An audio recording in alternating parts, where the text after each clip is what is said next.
Hello, my name is Sarah Utoff, and if you haven't been on one of these little trip videos with me before, I try and make videos of my Laura trips to kind of share them with people so they get an idea of what it's like to be there, and hopefully they'll want to make a trip themselves.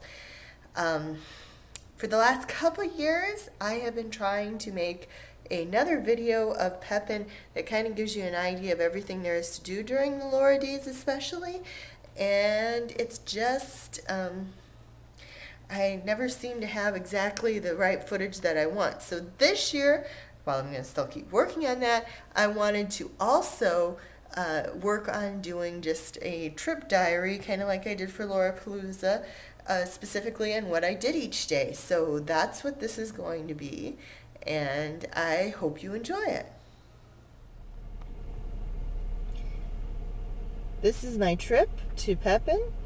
I'm going to go via Burr Oak, which means going via Decorah. This is the overlook in a park overlooking a small town called El Dorado, which is really one of the most picturesque places on the route, and really it's worth making a special trip out just to come here to see this. So I hope that you will sometime.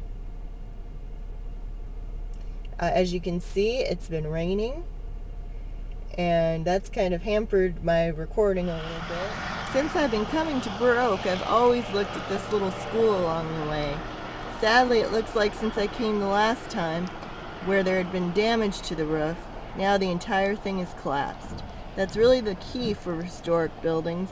As long as the roof's good, you're all right, but once the roof goes, this is the likely result.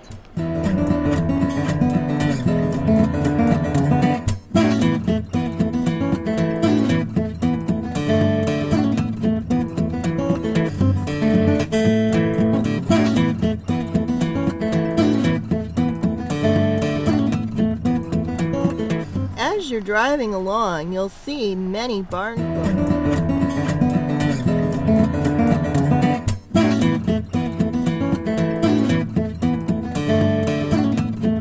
And of course, the most important barn quilt is this one.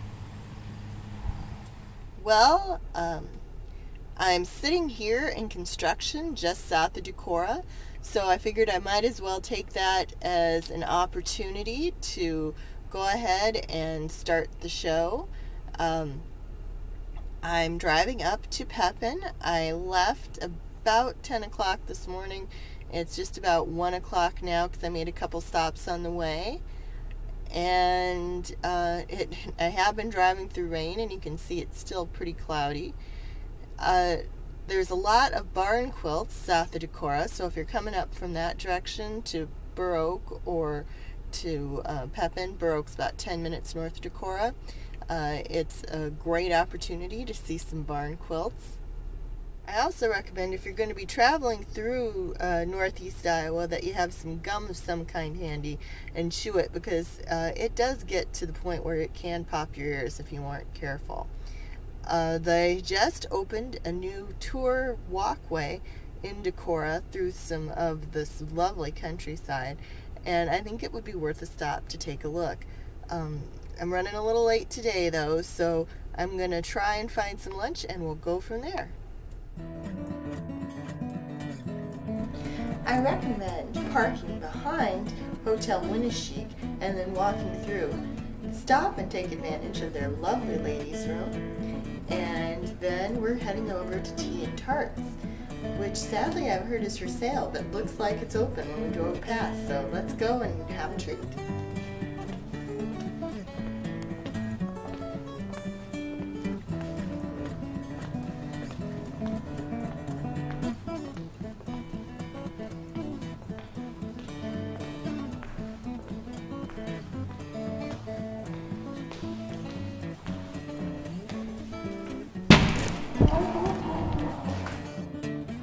Tea and Tarts is just catty-cornered across the street. Decorah still has an active downtown JCPenney's, and just in general an active downtown. You won't see empty storefronts in Decorah for the most part. and the stores there are tend to be interesting and unique. I like to check out their antique stores, but we're not going to have much time for that today. Sadly, the tea room and the whole building is for sale. I hope somebody buys it who keeps it open. So if you always wanted to run a tea shop near a Laura site, this would be your chance. It comes with an upstairs apartment.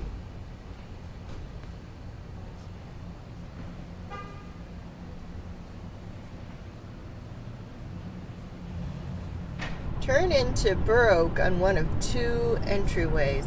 The first one is here before the church, which you can see, and the cemetery on the hill. If you continue around the bend, a second entryway appears because the road used to loop through the downtown and now it makes a oxbow through it. If you come in through this southern entrance to the town, you'll see the cemetery where Laura used to come and walk. I wouldn't actually stop here by this gate. If you circle around through town, there's a second gate where there's a parking lot. Now we're going to go straight down the road from here. Although your main interest will be getting in to see the Masters Hotel, where you actually want to start is the Visitor Center across the road. The Visitor Center is important because this was a bank at the time when Rosewalder Lane came through. Driving pretty much the same route I did today, she was coming up from Iowa City, which she mentions in her Who's Who and Why in the Saturday Evening Post just to tick me off, and was looking for Burr Oak. Of course, nobody down in southern Iowa knew where Burr Oak was, but driving along the main road, what did she see in the window but Burr Oak? And so she stopped. And that is how Burr Oak learned for the first time that it was a Laura Ingalls Wilder home site.